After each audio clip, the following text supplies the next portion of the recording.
And so the places that the Spirit showed me were, mind you, this wasn't the first one. This was the Spirit spoke to me about these areas. And it is my prayer, study of the Word, time spent actually studying the Word of God, and my volunteer time, and or what's considered free, maybe in a food pantry or a prayer ministry in a nursing home. It's really been on my heart strongly to minister to the elderly in a nursing home. And I just did. So, you know, and let my day suffice. I work as an advocate. I'm constantly in contact with people and meeting needs. And some there, it's been saying, thinking in my mind that that's enough, but I have not been doing what I've been doing. And that is been in my practice, you know, to really minister the Word of God in their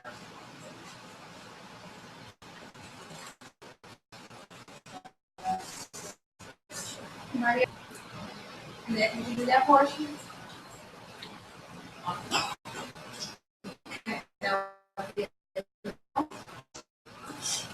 I'm thinking about areas where there needs to be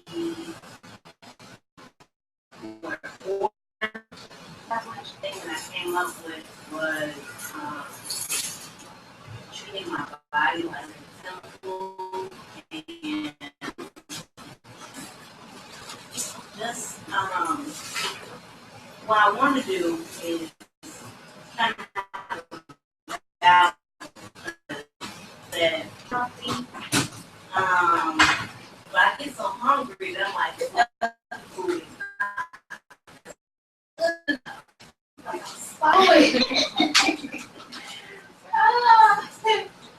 so I know that I like to take healthy food. So I know God wants us to take care of ourselves. And you eat mostly healthy, and then maybe have like a guilty pleasure, something like that. And so I think that's where it is more so along with a line of treating my body like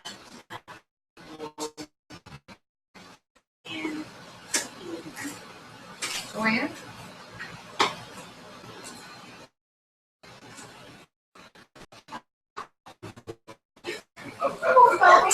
I'm back to you. Okay. I purposely or intentionally did the blessing and things. I left the properly in order by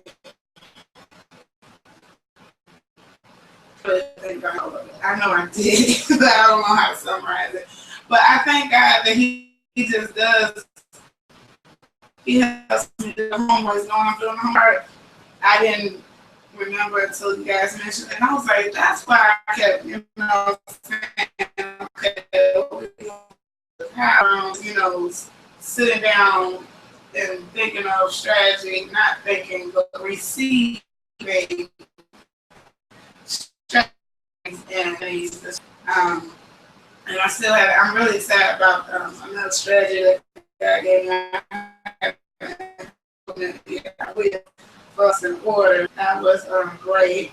But research with Judah, I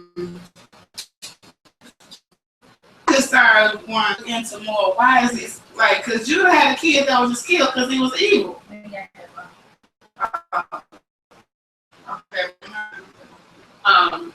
No matter where I went, whether it was to the grocery store or whatever, release blessings to people.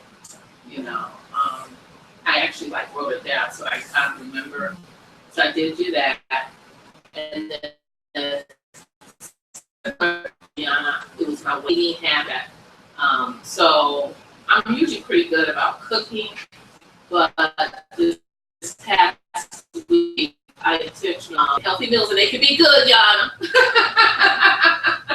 So there are a couple of things that I just gave up, like my weaknesses, and they said you can break any habit after 21 days, right? So that I'm on right now, and I'm bringing my husband along with me. So that was the biggest thing for me. Good, a couple of weeks back. So now that's what I meditate on every morning. It's just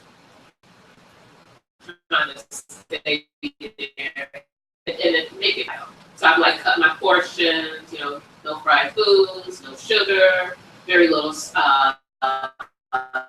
coffee. Easy things. But after a week, really, after a week, it's like, I grow out a lot too. And so it's been good. So 2 more weeks, I'm hoping, I'll be there. I have very few carbs, I can't get enough. So, right. It's not a protein. Oh, and I have a praise. When doing this, I about a year blood pressure medicine, and then I went back about 3 months ago. She cut them in half, so I started drinking the tea matcha that's supposed to that, and for the last week, my blood pressure has been normal. And I've not taken any blood pressure. When I see her in another month, you're not gonna, right? I'm off that.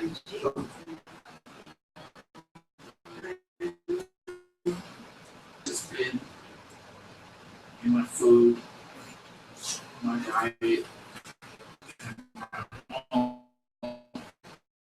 I cut that in half. I'm down to 1 piece of toast. With my, but I just refuse to make more. I finally got less piece of toast. I cut down on my salt in food and stuff. So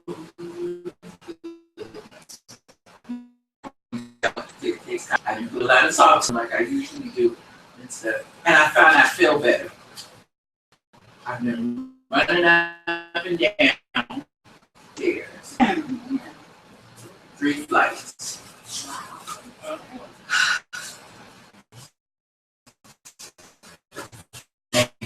I've been trying, going to give in, and I was going to go up and down these steps. And the other day, went and got water. And I got water for the house and for that would get in 7 cases of water. And I took all of that water out of the car. Put it in the house. And the next day, my arms felt like they was on fire. But I took them and they was okay. It felt even better. Up and down the steps. I didn't, when I got upstairs in my apartment, I had to sit down and go oxygen. And there was a few areas in the house that I've got most of that done and stuff. And I kind of felt the Lord was showing me, okay. And I have to consider homework lately for here. I don't know why it's been a struggle for me. I've been doing it. It's been this week with the tribe with Judah. got to the point where I'm just like, I can't, I don't know whether because I had been reading too much, because I was reading between regular Bibles and on the Kindle and looking up stuff. But and I was like, I can't do anymore. And so when it got to one, I said, okay, let me put you for a minute. Because it got too much, it just got to be too much. And then I went to the Psalms.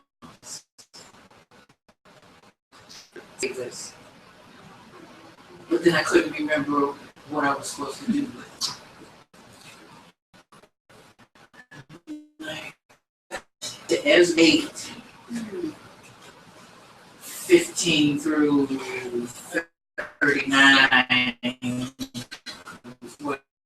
instead of just that, because I'm like, okay, you know you're not going to understand. So I went back and read old from the beginning. Instead of get back to the tribe of Judah, I just couldn't, I could not do anything. But I did do some. I did.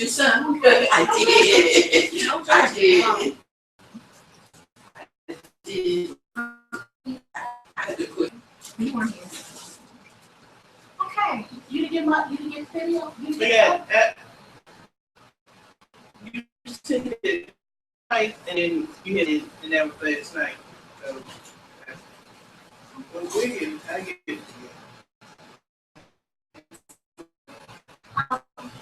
No. Okay, so this week we're doing Judah.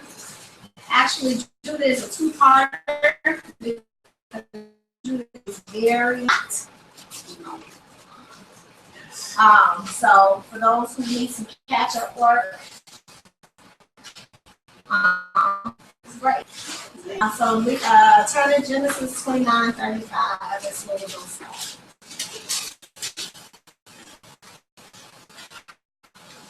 We got the law of first mention.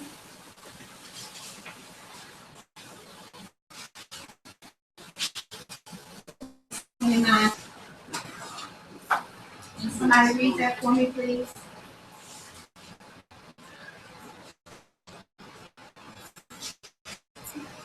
Just 35.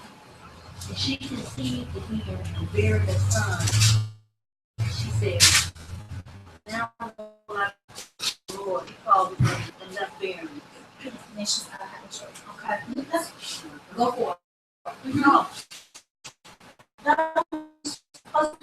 She had 2 more kids. Stop having She children. stopped being a then. See, she ain't having more for a while. Right. That's stop. Okay. She was. 41 North. 41 more. Oh. So, yeah, so Judah, the fourth son period of Jacob. As we see in Genesis 29:35, was the order so far? What's the order? Simeon, Levi, and Judah. Okay. And so we're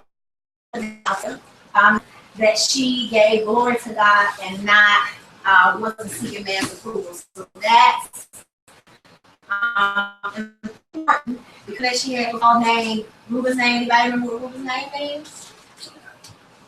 See a son? Like, stay your baby. Okay. Then Simeon's name. Anybody remember what Simeon's name means?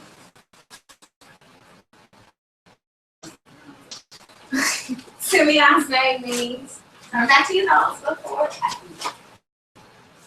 Well, Levi's name is a little easier, because his kind of attached to his purpose. Simeon's name that means Keisha, I gotta go. Keisha, come in my mind. What comes from?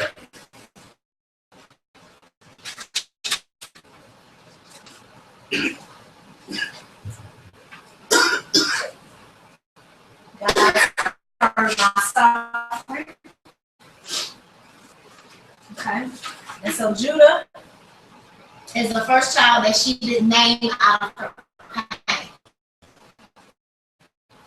So she changed her perspective, or her perspective was changed at this point. And Judah was granted the blessing of Jacob, his father. Flip over to Genesis 49, 8 through 12, and we can read that. Whoever gets it first, please read it.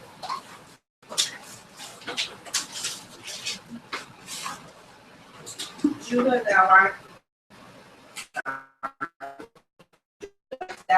he whom a friend shall be in the neck of thine enemies. Thy father's children shall bow down before thee. Judah is a lion from the when thou art gone up. He stooped down. He couched as a lion, and he shall loose him up. Rouse him up. He shall rouse him up.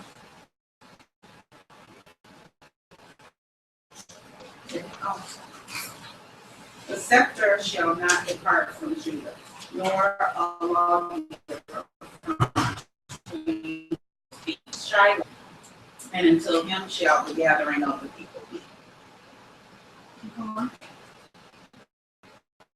Binding his fowl unto the choice vine, he washed his garments in wine, and his clothes in the blood.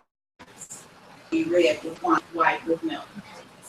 So that's the full blessing from Jacob to Judah, and that is advice. We just break down the blessing, which we'll do a not so great job of for the sake of time.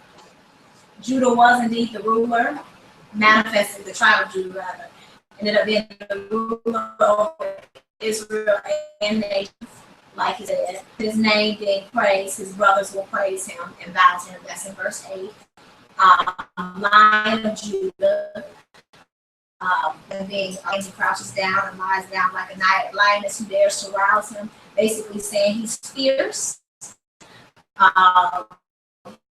This literally means his loins, being saying basically birth everyone that is birthed from the line of Judah or from the Judah. That's what between his legs, between his loins, depending on what version you have. So the royal lineage and 11. And then in verse 11, they will be carefree. Verse 11, he will tether his donkey to a line, his colt to wash his garment, robes in the blood of grapes. Basically saying that he'll have so much fatness, fullness, and plenty. Exactly. That ties like you would tie yourself to a tree or a post. That's the way he's going to be able to tie his to what's valuable will be common among him because he'll be so rich and so abundant. In verse 12, his teeth, that the line of Judah will be healthy and prosperous.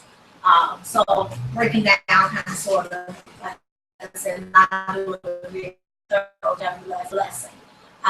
So he was convinced that his brothers, Judah, convinced his brothers not to kill Joseph in 720. When, remember they were selling Joseph? Judah was the one that they don't kill him. Okay. Not one great, but Right. yeah, what can you say? He was the one that did that.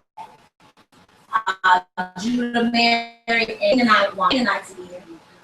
In Genesis 38, 1 through 30 is a whole account, but let's turn back and read through. Judah ended up in doing this, opening some doors rather. Again, we think that we are tankless people. We think that we can tiptoe and play with sin and play with the accursed thing, and that's not so. That's not so. So again, Genesis 38, 1 and 2. Somebody read that. About this time, Judah left home and moved to Adullam, where he stayed with a maid named Thelmite woman, the daughter of Shua, and he married her. When he slept with her, she became pregnant again, and he named the boy Er. Okay. So he left his dad's house, went to this these Canaanite people, met this woman, married her, and then produced some children. Now, any heard of onanism? No? Okay. No?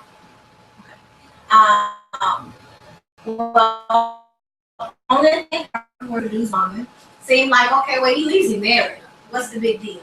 But what was the reason why they were not supposed to fool? Not that idolatry. Because they were rooted in idolatry and shame and error and all kinds of stuff. And so he ended up night woman. What happened? Who did he produce? And Onan. And what ended up they read about Onan killed them because They didn't walk in they were wicked. Right. They were wicked. And so no matter how much you think, what you doing way, if it's not the way of the Lord, it still is going to produce death.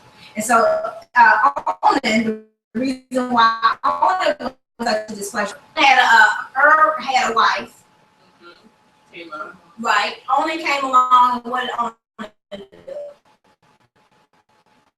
He was supposed to marry his wife to after produce God to produce an heir, and he was like, "That's not gonna be my child." Right. to enjoy himself, but he wasn't willing to. Right. And so God killed him. Right. That's what. So that's actually the technical onanism, onanite. That's the technical word for yes, for any release of sperm that's not in a woman. That's called onanism. Oh, Larry. And people talk about being a curse or not being a sin. Put the word on There. It's called onanism.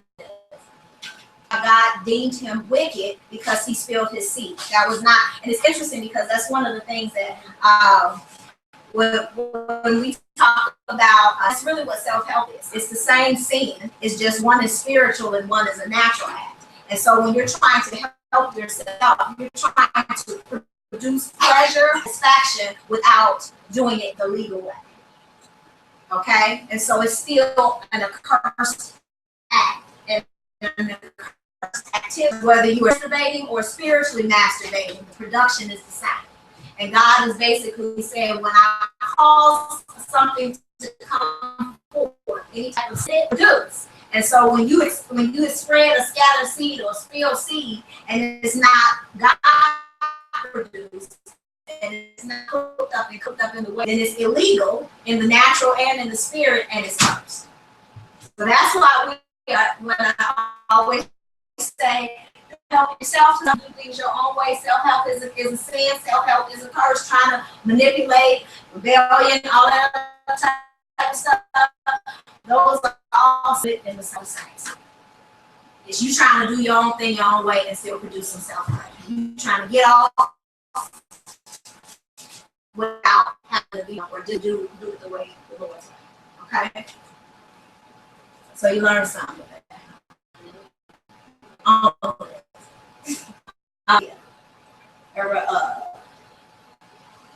So he married her, produced Onan her, and then was wicked.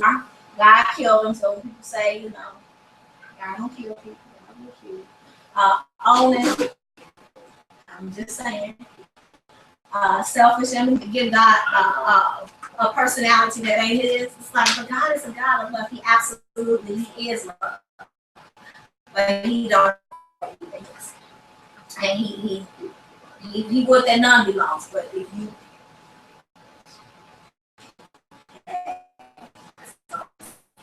Onan, manipulative and rebellious. God killed him in verse 10, 38 and 10. And then, everybody know what Judah's wife's name was? Sheila. She died in verse 12. And Judah was immersed, accepting of Canaanite culture, which was part of the reason why the Lord said, do not marry these foreign women, because you're going to take on their God. So basically, all of these people who have gone out and done things their own way and married people outside. And what I know, the Bible says the unbelieving party is sanctified, how we try to mix up the word. The unbelieving party is sanctified by the unbelieving party. That's so that if you married in error or in ignorance, you didn't know any better, okay, that's when that applies. But you can't marry an unbeliever and then say, well, he's sanctified because of me. No, that's not the word. And that's not what the intent of the word. That's, you're operating with them, bottom line. And so Judah was immersed in accepting of Canaan, willing to submit to prostitutes, perversion, fornication, and idolatry, which is what he did. This was why God told them never to marry outside your heart away from God. Look, 38, 15 to 16. Let's read that.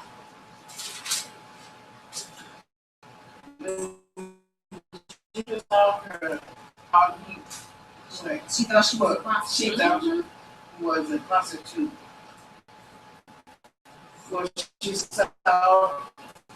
For she had covered her face. So he's talking about here Tamar, right? Because if anybody who didn't read this part, what happened was, okay, the kids died, the wife died, Judah was grieving, he walking around. Now he had promised the child that when the youngest son grew up, that he would be given to Tamar. And in the meantime, Tamar went to live with her dad back in her father's house. He died, the wife dies, Judah's out doing what Judah does, calling himself grieving, and he's grieving among with his best friend, another Canaanite. He ain't these Canaanites know how. So while he's out and about, Tamar recognizes that he's out and grieving, and recognizing that you didn't do what you said you were gonna do. You trying to set me up, and I live a dishonorable life. I ain't gonna have nothing. Can't nobody else have nothing with me. Oh no, brother, we ain't gonna have this. I got you.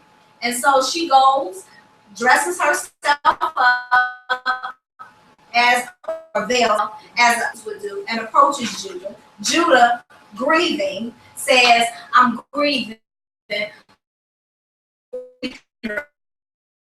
with her. And he believed her to be a cult prostitute. Wasn't just a regular prostitute, but a cult prostitute. Which, now we see it going on at this point. Adullam, who was later on, if you do any other study about or Adulamites, that's a whole other study, but it's interesting. If you do it, I'll do a little bit in there. And goes ahead of him, this is a cold prostitute, so he thinks, has relations with Tamar, produces, gets her pregnant, knocks her up, and then it's heard among the land, your daughter-in-law, who's supposed to be being kept with your daughter out there running around like a harlot. And he comes like, I'm about to get you because you are here. However, with her manipulative self, she at least was a smart manipulator. She got some of his good stuff. Because, okay, now I don't want your money because you ain't got no money. Give me your ring yourself. So she says, you run a horn instead of being in my daddy's house waiting for your son who's already grown to grow up and come and make me an honest woman.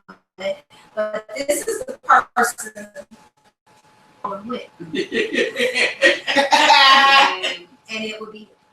And so Judah, which we can give is more right. She better than me. She better than me because I think she kept it in the family. I'm the one that went to she riding my van. Fine. No, he justified it. He tried to bag it up and say, oh, wait, I'm calm and I'm wrong. Pretty good. Compared to the last three brothers that we've seen that didn't have so much of that. Okay, so again, Lights at Adullam, brother, was Judah's friend in Joshua 12:5. Of the ice, whatever you want to call it, along with 31 other kings Joshua smoked. So again, Adullam, this guy who produced a lineage of people, who was Judah's best friend in this chapter. A healthy person, people that the Israelites ended up killing. One of the kings, okay, one of the 31 kings. Adullam is the 14 that was captured. So again, we come back to Judah and the tribe of Judah that ended up having to rectify some things that pertain to Judah's best friend. The city was given a name, it's Adullam, because it was cave, which was David's headquarters when he was fleeing from Saul. So all these places and people. Okay, so as we go to read 1 Samuel and 1 Chronicles, and we hear about the cave of Adullam, this was a people place produced from this man way back before that. Okay, so this was Judah's best friend. Okay, so now in the moment, when you start researching and looking into stuff, you see, oh wow, these are actually people that produced a tribe of people or a clan of people, and this is what we're talking about, okay? And so again, a lot of times we see when God is smiting people and taking people out, and we just think, oh, okay, they were just enemies of God, but these were actually had a history with God and God's people, okay? Because remember, Adullam was Judah's best friend, worse than some foolishness in this Canaanite particular environment, gave him bad advice. He was a really important man.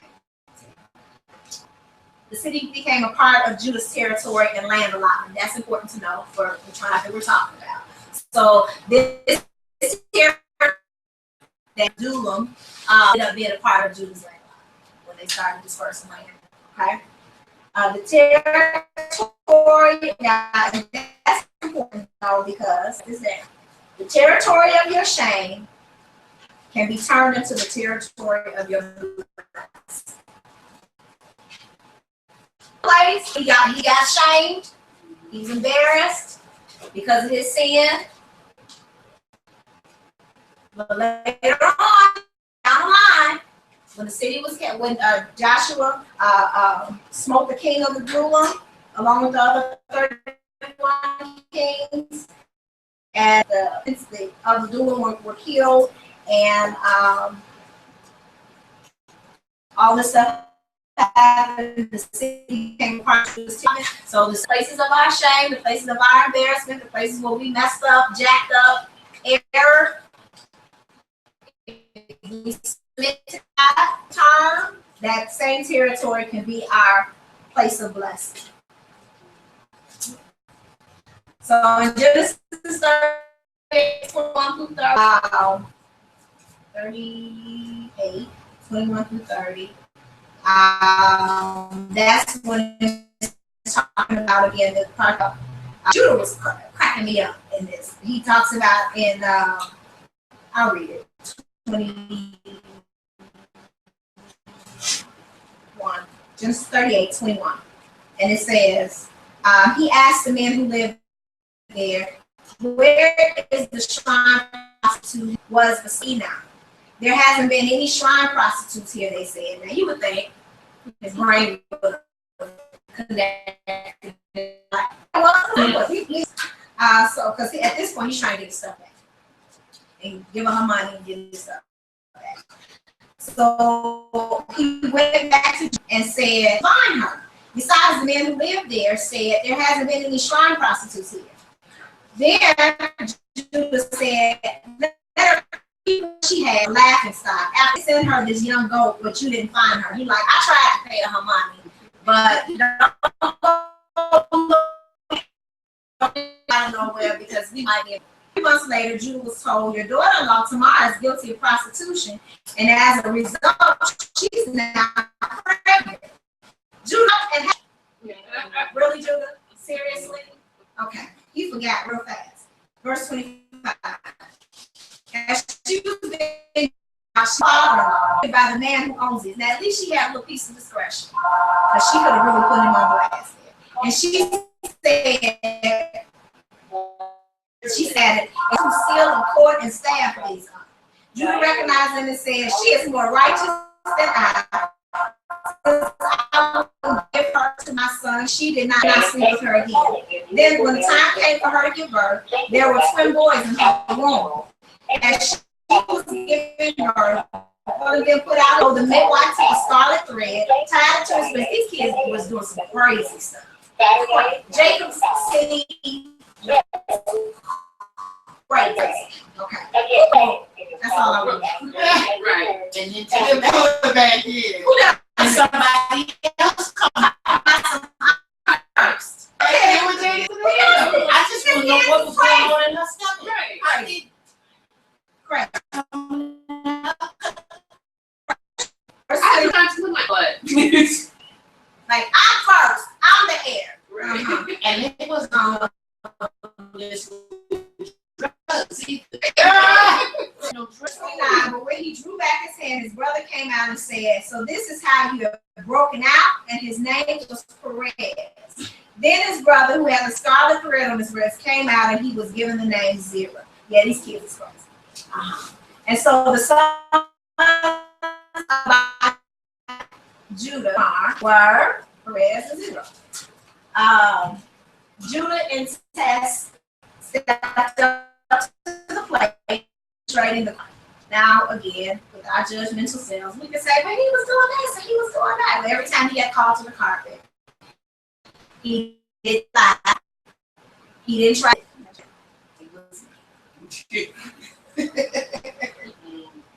Okay. And so I rated in 25 and 26. Genesis, that was with the what we just read. In Genesis 43, 8 through 10.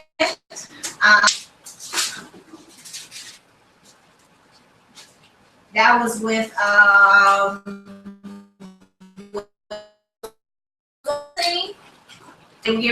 he had to go back to his dad. Yeah. And he was like, I'll step up. Okay. At that point, he knew he were really willing to do all that. So he stepped up to the plate. Then again in 44, 18 through 34, we're talking about it. 44, 18.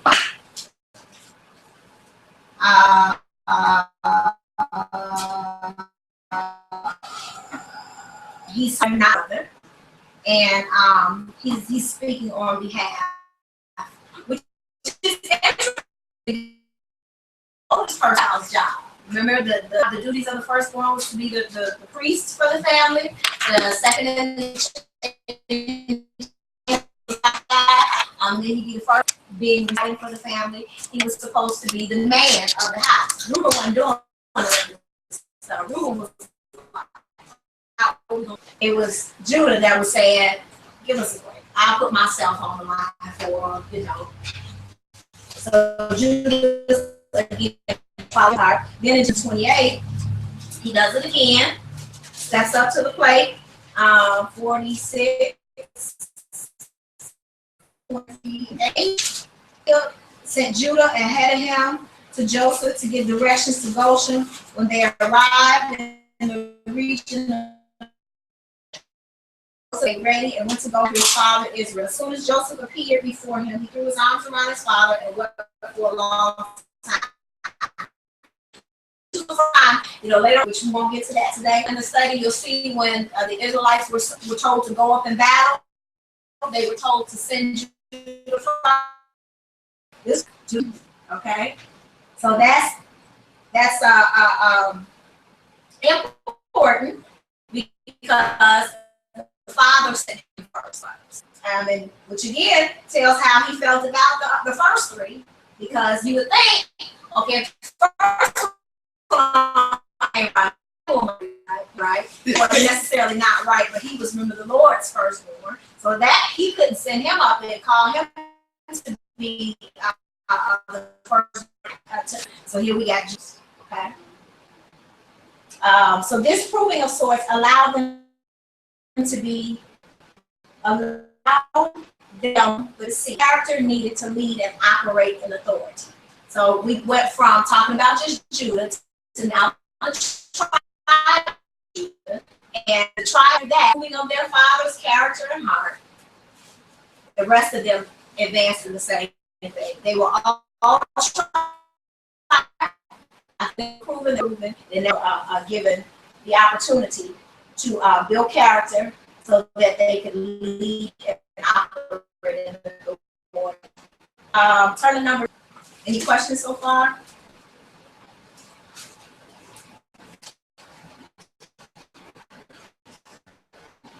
Three to 10.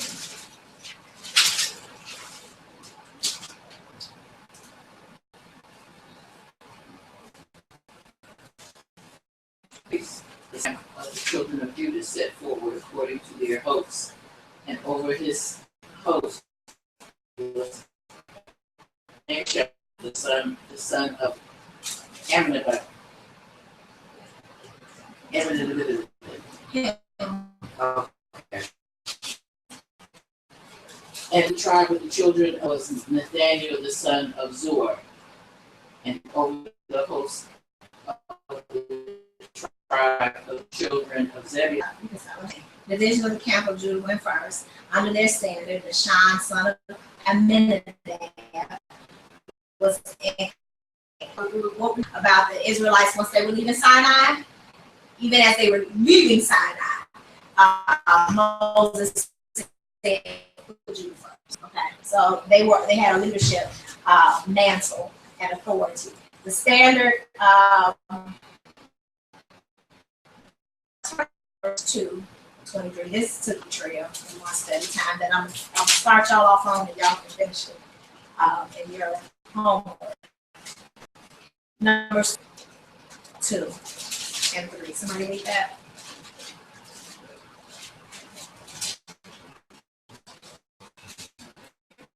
Israelites are to camp meeting, some distance from it, each man under his standard. So how the camp, was set up. It was the tabernacle portion in the middle, or the tent of meeting, and then they had the tribe allotments around the camp, with the exception of who didn't have the Levites, right? The Levites didn't have their own. They were all around the middle. They were all around the tent of meeting because their job was supposed to be in the temple of God. So they didn't get an actual tribe allotment. Okay, so if we can picture that, reading in Israel, camp around the tent of meeting. So that's how they were set up in camps.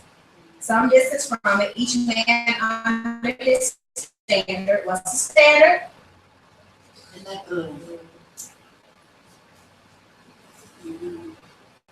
Read the rest. On the sunrise, the divisions of the camp of Judah are to encamp under their standard. The section. The leader of Judah is Nahshon and Abinadab. Okay. So, first of all, the leader of the tribe of Judah, Amminadab, that was who we saw again, that was sent up first at the beginning when they were leaving Sinai. Was this person, and his division number 74,600. Now, if we remember who had like 12 people when they that was Benjamin. Benjamin is the baby. We haven't got a Benjamin.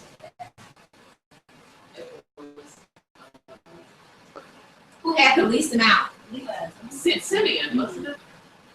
Who was the key one? ones that went in, Oh. Yeah. it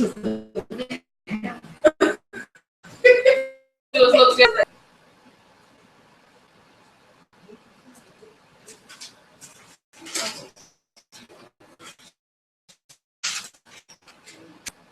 Oh, Of the ones that we read, the ones that we studied. It's supposed to be. That must be so many big stuff.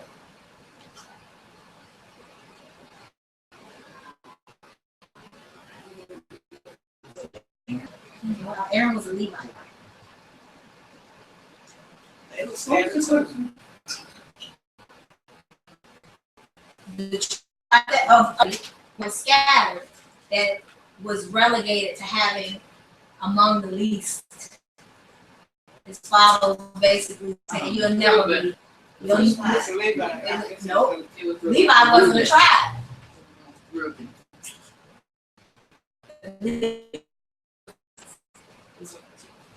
Okay, so again, the standard question.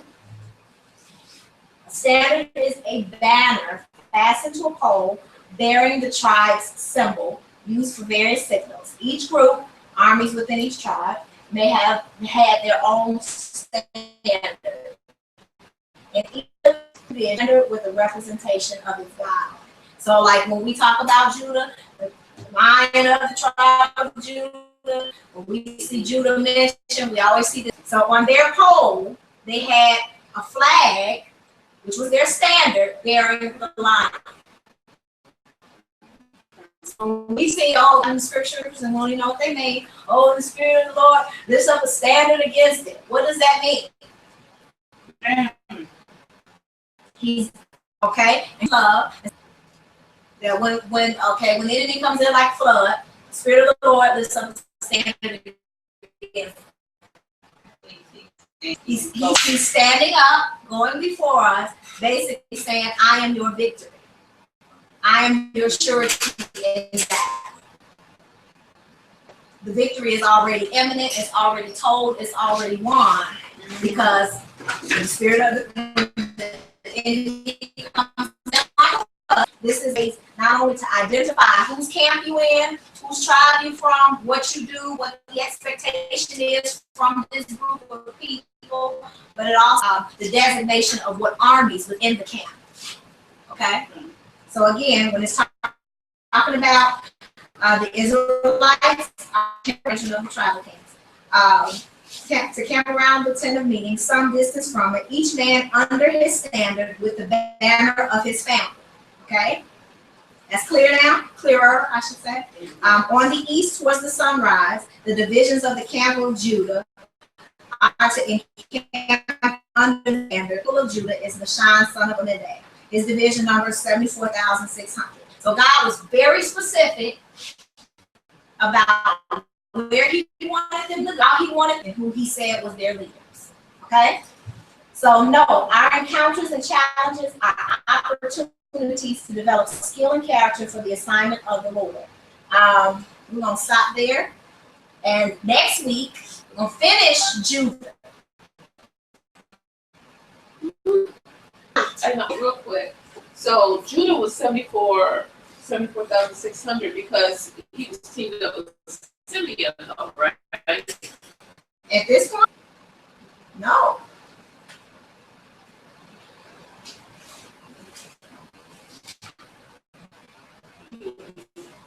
Verse 12.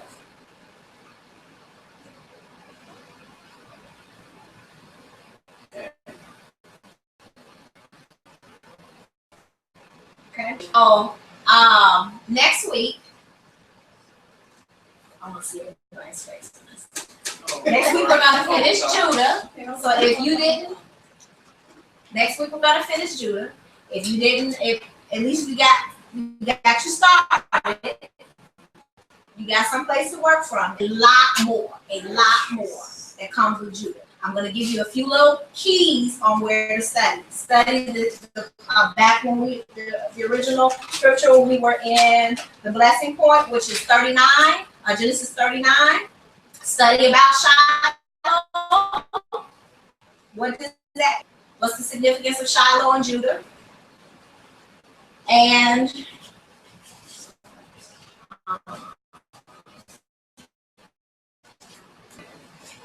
continue to just kind of meditate on the whole thing about the state. Okay. And this is your homework, and then I'm going to Where do you find this? that is in Numbers 2 through 4.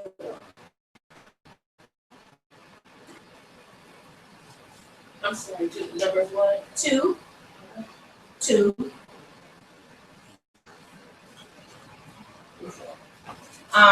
And so the homework, beyond that, beyond continue to study with Judah, list the things. This is your homework. Or 4. Things that you are believing God to continue to do. That you're waiting for.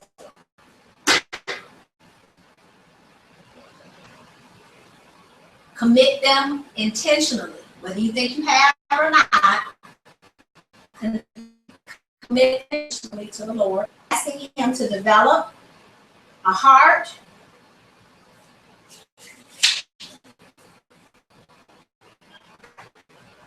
what you already have or think you have, that's committed and submitted to following after the plan of God.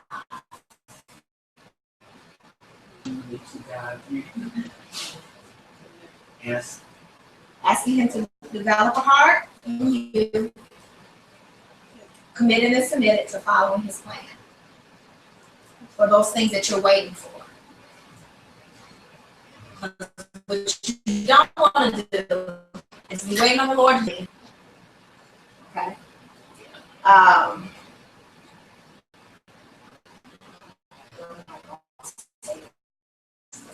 So, with that, that's your homework, part A. So, y'all think I forgot, but your 5 weeks are up. Assignments are due next week. They actually were due this week, but I gave you all an extra week because you was hard. So,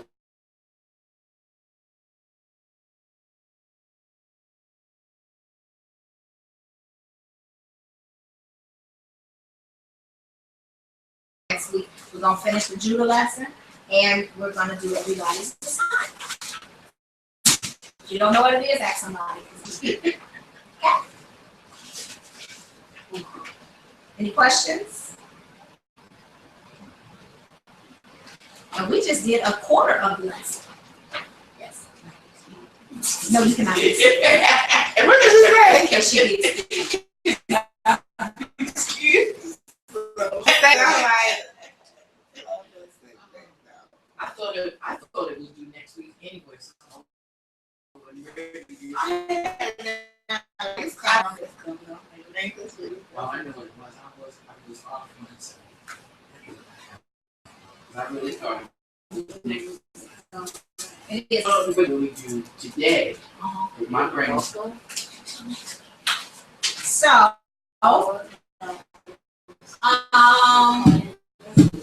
finish Judah. Be ready.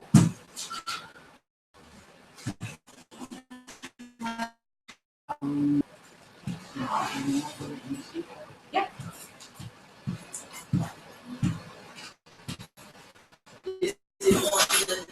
Because I do the Facebook thing, is you gotta go in and do the event.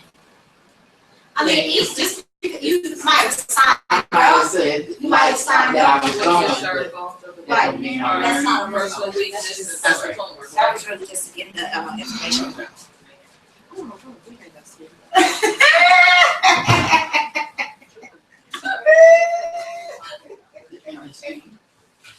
If you want to pay for it, you surely can. I will give you a book now. Oh, you